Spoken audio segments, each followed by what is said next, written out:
Are we ready? You ready? Well, the statement I want to read here is about the judiciary executive deal should get Kenyans worried. We raised alarm when information emerged that the head of the judiciary, Madam Martha Koome, was seeking a meeting with the head of the executive, Mr. William Ruto, supposedly to iron out differences between the two branches of government. This followed a threat by Ruto and some members of his party and the administration against the judiciary, following a string of unfavorable rulings against the executive. We warned that there was more than met the eye in the threats by Ruto and the request for a meeting by Madam Koome. We warned then that Mr. Ruto's real intention was to complete the capture of the branches of the government by the executive by taking over the judiciary, force it to forever rule in his favor, in addition to populating the institution with the loyalists. We also warned that in this entire plan, the judiciary was showing signs of willingness to prostrate itself before the presidency in an arrangement that spells grave danger for the rule of law and the entire country. We now know what transpired at a State House meeting, and it is completely different from the lie the country was fed after that event. We can now confirm that there exists an elaborate plan that will allow Mr. Ruto to appoint friendly judges to the judiciary with the complete concurrence of Chief Justice Koome. This was among the issues discussed and agreed on during the ill-advised meeting between Ruto and Koome at State House. At the meeting, the Chief Justice and Mr. Ruto reached an agreement that will supposedly allow Mr. Ruto to provide additional funding to the judiciary. In return for this additional funding, Justice Koome is to advertise vacancies for 5 additional High Court judges and 11 Court of Appeal judges. This is in addition to the 20 High Court judges advertised last year. As a matter of fact, the advertisement of the 11 judges has just been done today. It is in today's Gazette. In that agreement, the 5 High Court judges and 2 Court of Appeal judges will be for Mr. Ruto to forward to the JSC. And he floated the names. Immediate former IBC chairman, Mr. Wafula Chebukati, and former IBC chairman, Ahmed Isaac Hassan, are to be appointed as Court of Appeal judges, with Chebukati later being elevated as the Chief Justice before the 2027 general elections. The targeting of the High Court and the Court of Appeal by Ruto is intentional. The administration believes it has completely captured the Supreme Court and now wants to target the problematic lower courts by stuffing them with loyalists with the cooperation of the Chief Justice. After filling the executive with people of questionable integrity and capacity, and who will remain eternally grateful to him, Mr. Ruto is looking to set up a user-friendly judiciary full of people with questionable pasts and limited capacity. And unfortunately, the Chief Justice is gladly smiling along and playing the ball. Officially, Mr. Ruto is supposed to have agreed to give additional funding to the judiciary. That is a cover-up.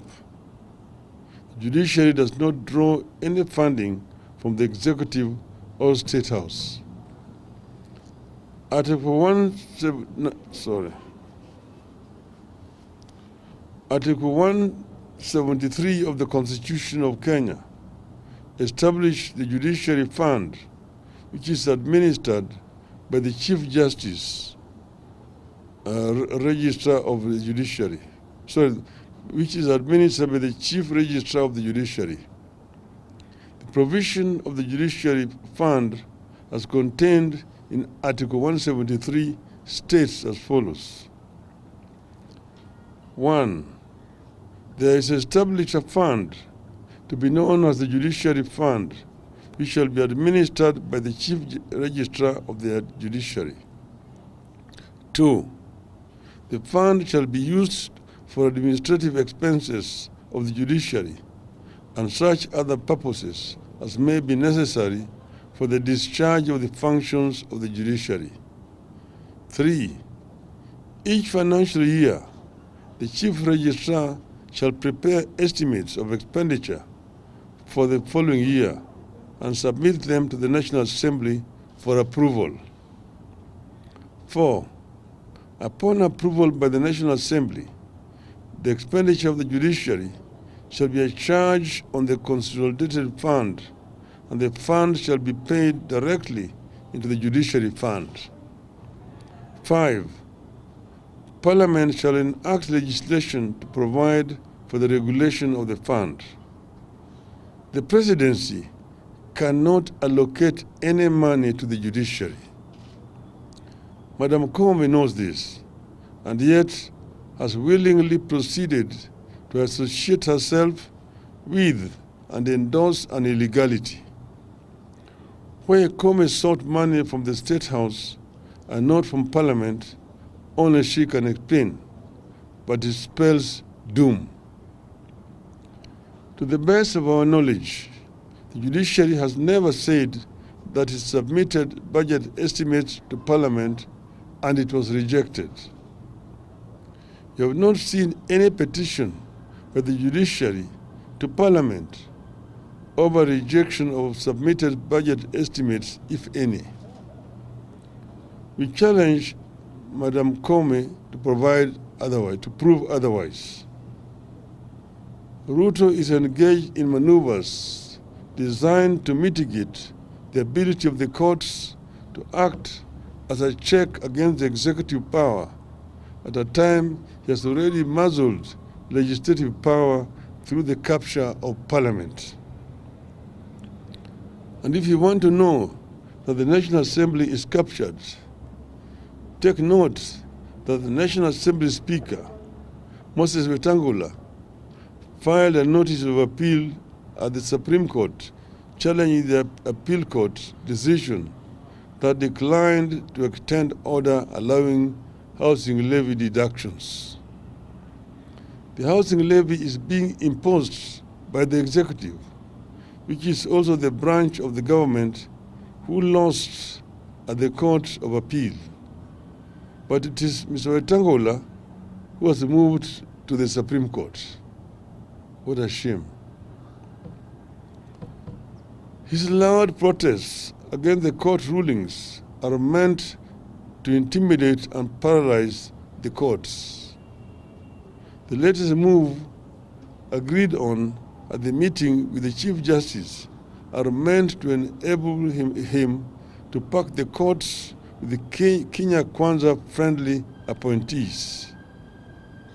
The scheme is further meant to transfer certain judges from the courts to the IBC so that Ruto has a grip on the courts and the election management body as well.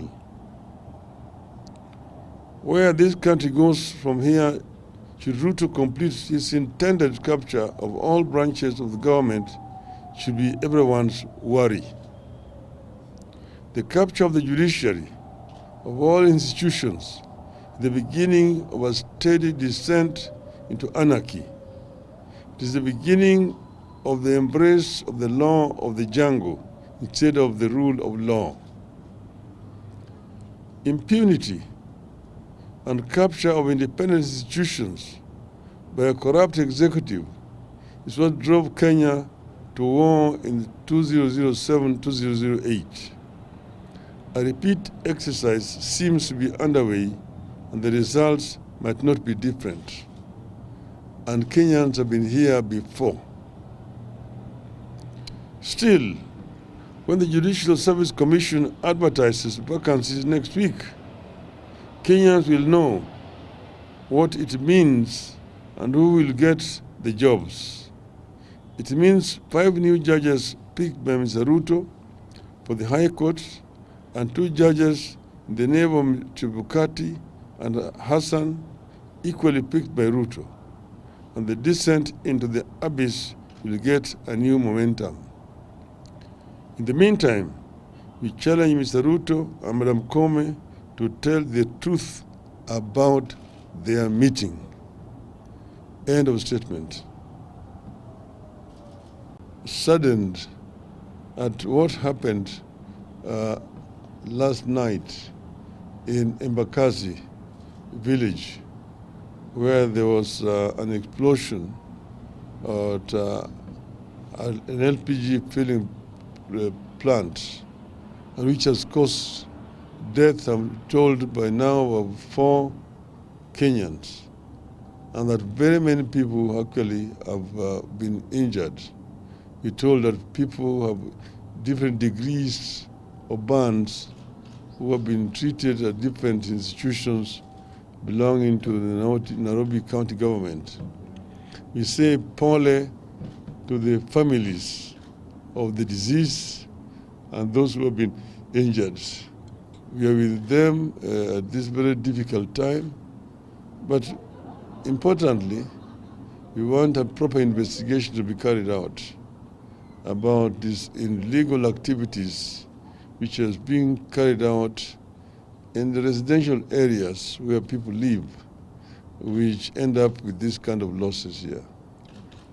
And we urge Parliament to get involved in this. Thank you. Thank you.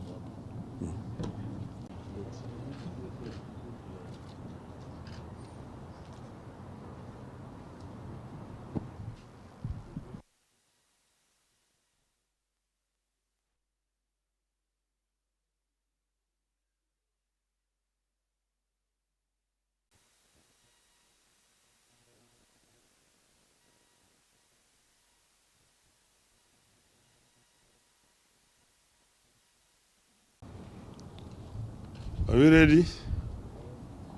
You ready? Because what?